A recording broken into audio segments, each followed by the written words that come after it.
Right, so we're now on the quarry and we're doing some testing of both the Land Rovers. I hope we're going to roof that and film this as we go through it. It's not our car, so we don't want to do anything too spectacular with it, but we've got some quite open ground down here to do some slow stuff with. But all in all very impressed with it. A couple of things would change, but for a £100,000 car, starting at £100,000. And we've got the trusty old proper Defender right there, up against our new flashy Defender.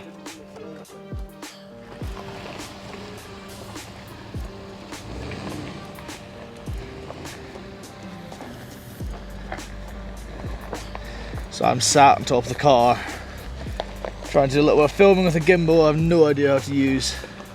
So if it squints and overexposed and everything, that's not my fault. But we're taking the Defender down to the quarry. This used to be an old sand quarry, and lots of off-road driving goes on it, so it's quite a good testing playground to sort of work with. That's too bright. Bring it down. There we go. But yeah, I think the car is very cool. I don't think it's worth 100 grand. I think if we're spending that money, I'd maybe go for an SVR, like a Range Rover or something. It's not quite spec'd up enough inside, or able to be spec'd up enough inside for my liking, but it is still a very cool car. Sounds very cool and looks the part, and it definitely turns head. Taking it through town, it definitely turns head. I think the sound of it and the look of it, that colour is unbelievable.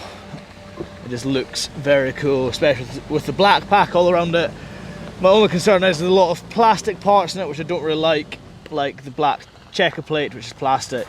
They could have made that metal, and I think it would have been a lot cooler and a lot more like the original Defender.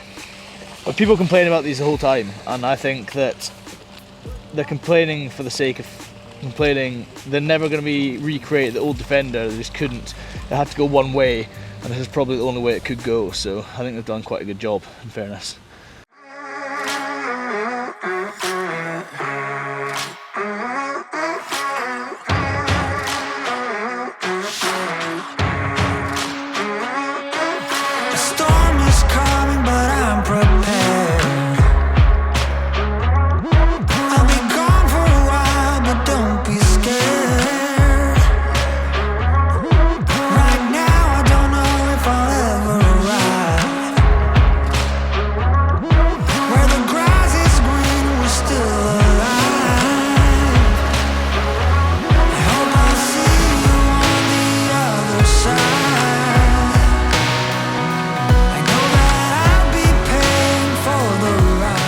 Now these have got a stupid wading depth as well. I think they're bigger than the current Defender. I think it's like 1.2 metres they can wade through, so it's pretty nuts for a brand new Chelsea tractor, as I say.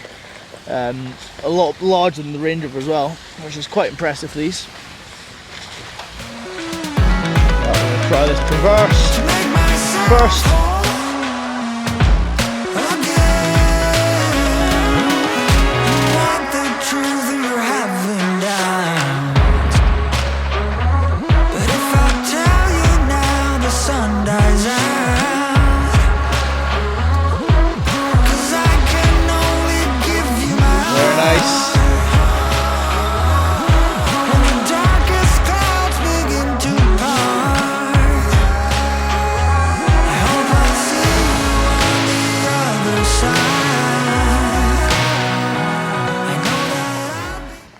We've got the suspension jacked right up.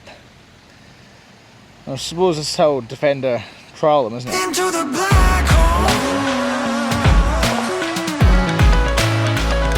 Quite late.